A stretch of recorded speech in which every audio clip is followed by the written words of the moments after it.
Hello everyone, welcome back to my channel. Now today I'll be covering the oral pathology MCQ and this is a complete revision video of diseases of nerves. Now let's start the video. So the first question is the syndrome characterized by meiosis, ptosis and hydrosis and vasodilation over phase is options are Hurley syndrome, Horner syndrome, Gardner syndrome and Tucker-Collins syndrome. So the correct answer is option B, Horner syndrome. Moving to the next question, all of the following landmarks except are considered as triggered zone of trigeminal neuralgia. Options are palate, vermilion border of lip, buccal mucosa, and tongue. So the correct answer is option B, vermilion border of the lip. Moving to the next question, one amongst the following statement is incorrect regarding the burning mouth syndrome. The options are burning sensation in oral mucosa in absence of visible mucosal lesions. The option B is xerostomia is an important etiological factor. Patients give us short history of presence of symptoms and strong female predilection. So that option C is correct answer. Patient give us short history of presence of symptoms. Now moving to the next question. The drug of choice that is used in the treatment of myasthenia gravis is also used for diagnosis of this disease is the options are neomycin, physostigmine, acetylcholine, noradrenaline. So the correct answer is option B, physostigmine. Moving to the next question. The next question is Fothergill's disease is another name for the options are facial palsy, Bell's palsy, Tix-Dalrymple, and hemifacial atrophy. So the correct answer is option C, Tix-Dalrymple. Now moving to the next question, development of trigeminal neuralgia in young individuals may suggest the possibility of the options are hemifacial atrophy, hemifacial hypertrophy, gigantism, and multiple myeloma. So the correct answer is option E, hemifacial atrophy. Now moving to the next question.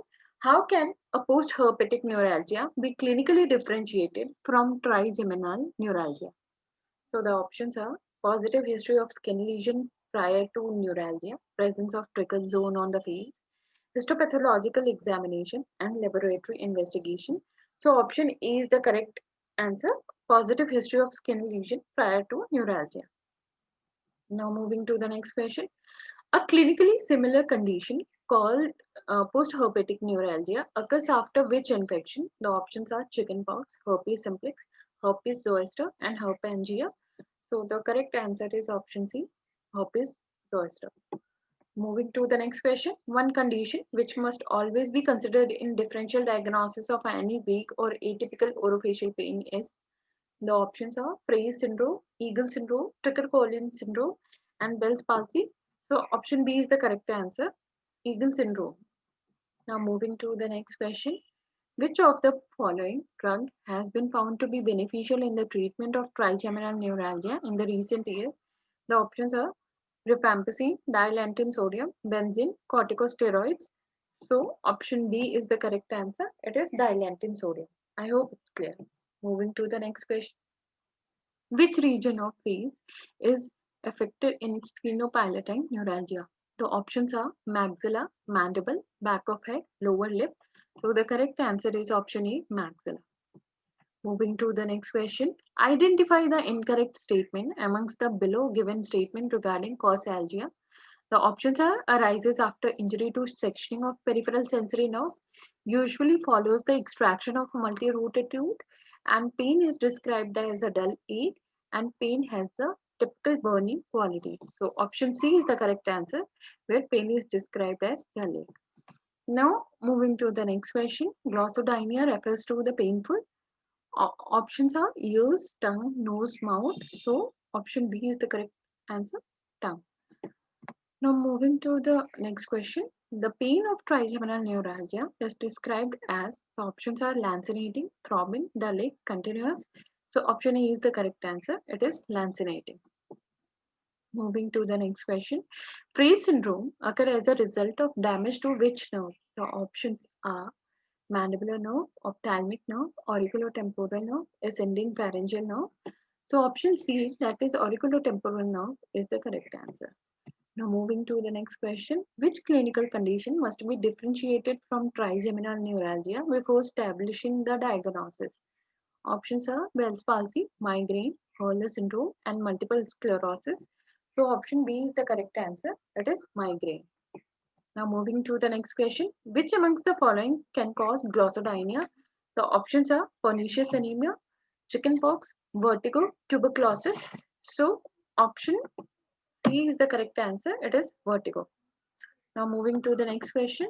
The chief complaint of a patient suffering from Frei's syndrome is the options are flushing and sweating of face during eating, pain in the parotid region during eating, pain in the tongue during swallowing, and paroxysmal attack of pain in the face during winter season. So the correct answer is option A, flushing and sweating of face during eating. Moving to the next question. Which of the following statement is true regarding trigeminal neuralgia? The options are it affects females more than males, it affects left side of the face more than right side, the tumor or aneurysm are one of its causes, and the last option is older adults are more frequently affected. So option B is the correct answer. Moving to the next question. Frey syndrome must be considered as a possible complication of the following. Options are maxillary resection, nasal reconstruction, incorrect infraorbital nerve block, and parotid tumor removal surgeries.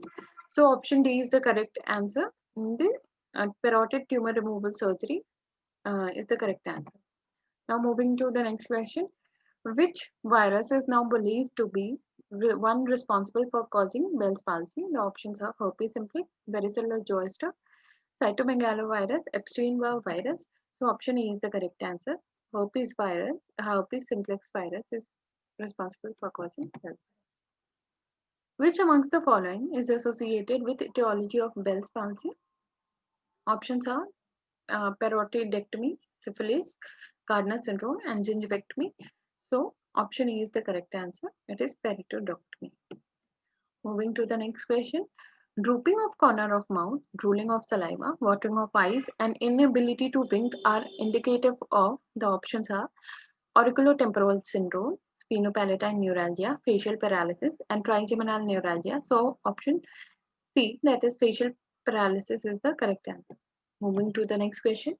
Repeated attack of facial palsy, non-pitting and painless edema of face, cheilitis granulomatosa, and fissure tongue all are component of which syndrome? Options are Frei's, Rees, Golling-Walls, and Merkelson-Rosenthal syndrome. So option D is the correct answer.